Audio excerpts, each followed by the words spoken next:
Jepang menjadi salah satu tujuan wisata favorit di Asia.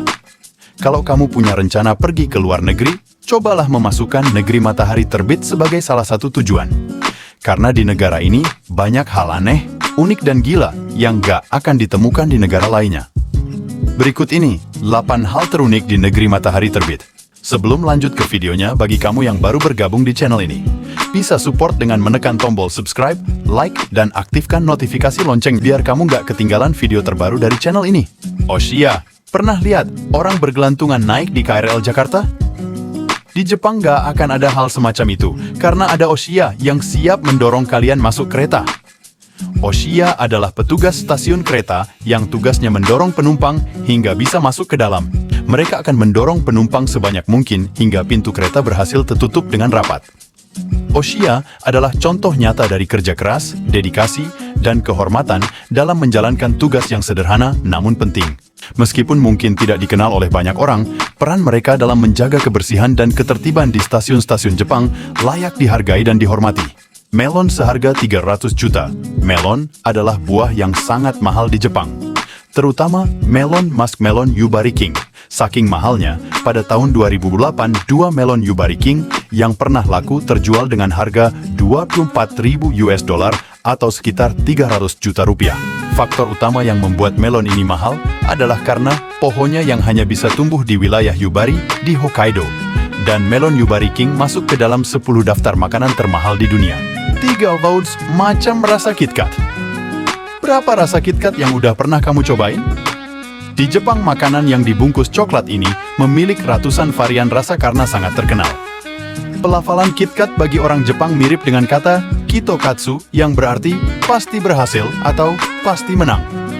Alasan itulah yang membuat KitKat sangat populer dan membuat Netsel Jepang mengeluarkan ratusan varian rasa KitKat hanya untuk memanjakan selera penggemarnya. Varian rasanya antara lain ubi manis, cabai pedas, sake, dan banyak lagi varian rasa yang aneh dan gak biasa kita jumpai. Maid atau cafe. Cafe tipe ini kayaknya cocok banget untuk para Jones atau jomblo ngenes yang kesepian. Selain menjual kue dan minuman, beberapa maid cafe di Jepang menjual jasa perhatian untuk para pengunjungnya. Para pengunjung cafe bisa memesan jasa, tepukan pemberi semangat di pundak, mengelus kepala maid, atau bahkan memeluk maid. Mesin penjual otomatis serba ada. Jika di Indonesia mesin otomatis hanya sebatas menjual minuman kemasan saja, di Jepang kita bisa menemukan mesin yang menjual berbagai macam barang dan benda. Mulai dari menjual bawang bombay, mie udon yang bisa langsung dimakan, hingga mesin yang menjual surat cinta tulisan tangan. Bunga sakura. Selain matahari terbit, Jepang juga dikenal dengan negeri bunga sakura. Hal ini karena di Jepang banyak sekali pohon sakura. Jika musim semi tiba, orang-orang akan menggelar tikar di bawah pohon sakura untuk menikmati keindahan bunga sakura yang bermekaran. Saking cintanya dengan bunga sakura, orang Jepang membuat makanan yang dicampung bunga sakura. Ada puding, kue mochi, roll cake, bahkan kue tart, bahannya dicampur bunga sakura. Harajuku Style. Harajuku adalah nama sebuah tempat di Tokyo yang menjadi pusat berkumpulnya para pecinta fashion di Jepang.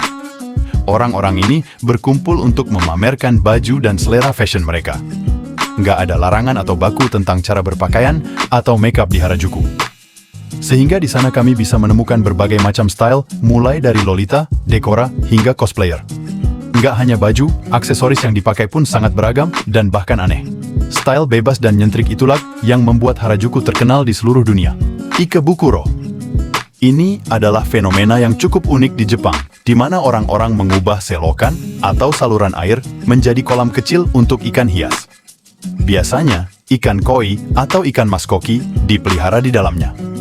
Selain memberikan keindahan visual bagi lingkungan sekitarnya, ini juga dianggap sebagai cara untuk membantu membersihkan air dan meningkatkan kualitas air di area tersebut. Ikebukuro juga dapat menjadi sumber kebanggaan komunitas dan merupakan contoh bagaimana orang Jepang sering memanfaatkan ruang yang tersedia dengan cara yang kreatif dan harmonis dengan alam.